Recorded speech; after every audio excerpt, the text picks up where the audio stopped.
Hello friends, welcome back to Vaghela's ખાના ખજાના. તો આજે આપણે બનાવીશું એકદમ ઓછી મહેનતે માત્ર 15થી 20 મિનિટમાં બની જાય તેવા નવી રીતના પાત્રા બાઇટ્સ. તો વીટા વાળવાની ઝંઝટ વગર એકદમ ટેસ્ટી એવા આવા પાત્રા બનાવશો તો તમે બધી જ પાત્રાની રીત ભૂલી જશો અને આ જ રીતથી પાત્રા બનાવશો. તો ચલો શરૂ કરીએ. તો અહીંયા મેં અળવીના પાન લઈ લીધા છે 5 થી 6 નંગ અને તેનો નસોનો ભાગ એકદમ સારી રીતે કટ કરી લીધો છે અને પછી તેને એકદમ સરસ રોલ વાળી એકદમ ઝીણા કટ કરી લેવાના છે. જો કુમળી નસો હોય તો નહીં કાઢો તો પણ ચાલશે. તો એ જ રીતથી એકદમ સરસ કટ કરીને રેડી કરી લેવાના છે. તો અહીંયા મસાલા કરી લઈશું. તો મેં અહીંયા આદુ લસણ અને લીલા મરચાંની પેસ્ટ એડ કરી દીધી છે પહેલાં. તેની સાથે અડધી ચમચી જેટલી વરિયાળી એડ કરીશું જેનો ટેસ્ટ ખૂબ જ સરસ આવે છે. થોડી હળદર એડ કરીશું.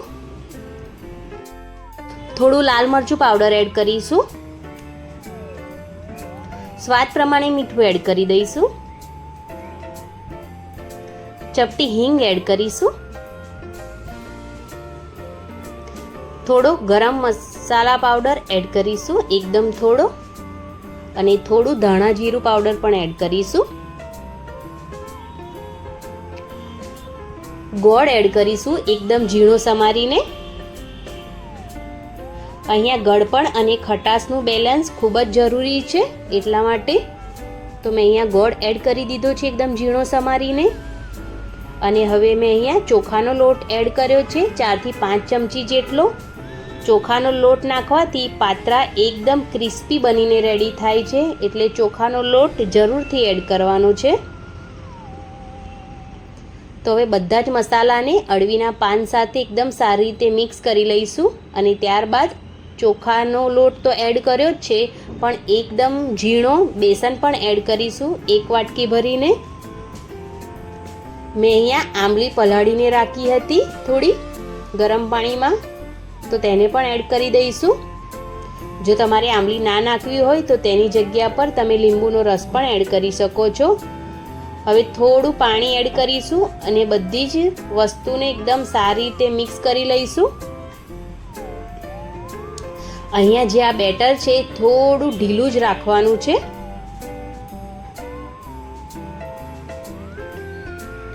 તો થોડું પાણી એડ કરીશું અને બેટર રેડી કરી લઈશું. ચોખાનો લોટ એડ કર્યો છે એટલે જ્યારે આપણે પાત્રાને ફ્રાય કરીશું તો પાત્રા ઉપરથી એકદમ સરસ ક્રિસ્પી બનીને રેડી થાય છે. તો બસ આ જ રીતનું બેટર રેડી કરવાનું છે. ના વધારે જાડું કે ના વધારે પાતળું એવું એકદમ મીડિયમ બેટર રેડી કરવાનું છે. તો બેટર રેડી થઈ ગયું છે. તો અહીંયા પ્લેટ લઈ લઈશું અને તેની પર તેલ નાખી દઈશું અને તેલ એડ કર્યા પછી જે બેટર રેડી કર્યું છે તેને એડ કરી દઈશું અને એકદમ સારી રીતે તેને પ્લેટમાં ફેલાવી લઈશું.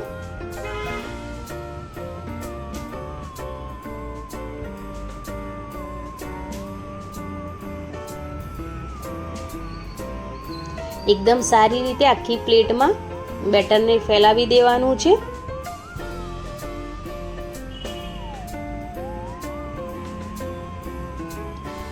તો બેટર એકદમ સારી રીતે ફેલાવી દીધું છે. તો તેની ઉપર થોડા સફેદ તલ એડ કરી દઈશું. તમે જો અત્યારે સફેદ તલ તમારે ના એડ કરવા હોય તો તમે વઘાર કરો ત્યારે પણ એડ કરી શકો છો.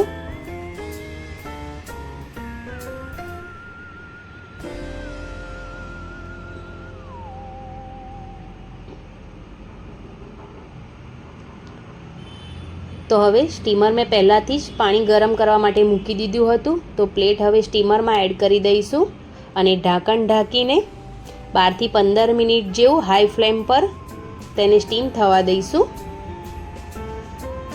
તો 15 મિનિટ થઈ ગઈ છે. તો હવે ચાકુની મદદથી ચેક કરી લઈશું.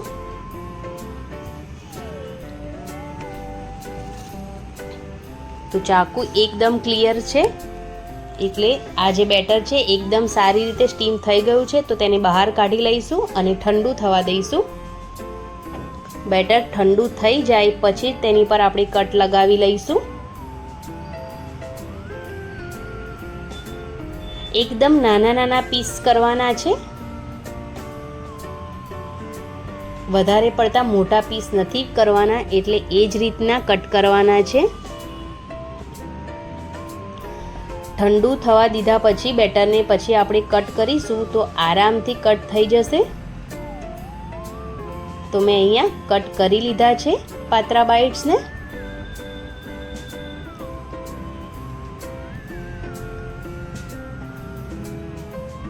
તો એકદમ પરફેક્ટ એવા પાતરા બાઇટ્સ બનીને રેડી થઈ ગયા છે. તમે તેને આમ પણ ખાઈ શકો છો, પણ આપણે તેની પર એક વઘાર કરીશું.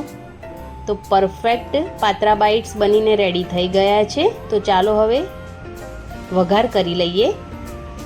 તો કડાઈમાં મેં અહીંયા 2 ચમચી જેટલું તેલ એડ કરી દીધું છે અને તેલ ગરમ થઈ જાય એટલે તેની અંદર અડધી ચમચી જેટલી રાઈ એડ કરી દઈશું. અડધી ચમચી જેટલું જીરું પણ એડ કરીશું અને બંનેનો કલર ચેન્જ થવા દઈશું.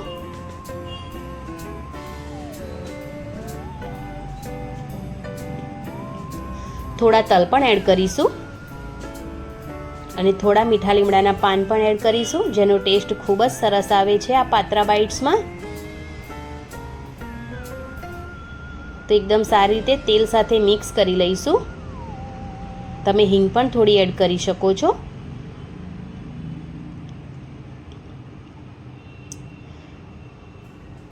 તો વઘાર રેડી થઈ ગયો છે. તો હવે પાતરા બાઇટ્સ એડ કરી દઈશું તેની અંદર અને બંને સાઈડ એકદમ ક્રિસ્પી થાય ત્યાં સુધી તેને શેકી લઈશું. એકદમ હળવા હાથે વઘારને મિક્સ કરવાનો છે પાતરા બાઇટ સાથે.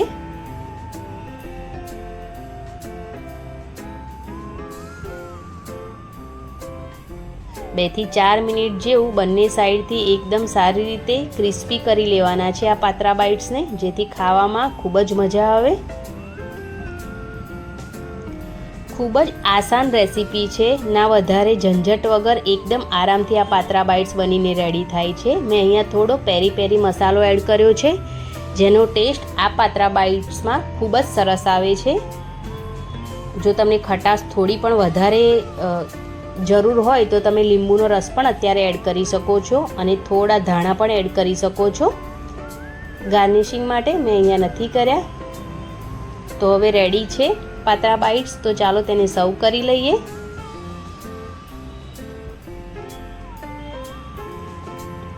તો તમે જો આ રીતથી પાતરા બાઇટ્સ બનાવશો તો બાકીની જે બધી રીત છે એ બધી જ રીત ભૂલી જશો.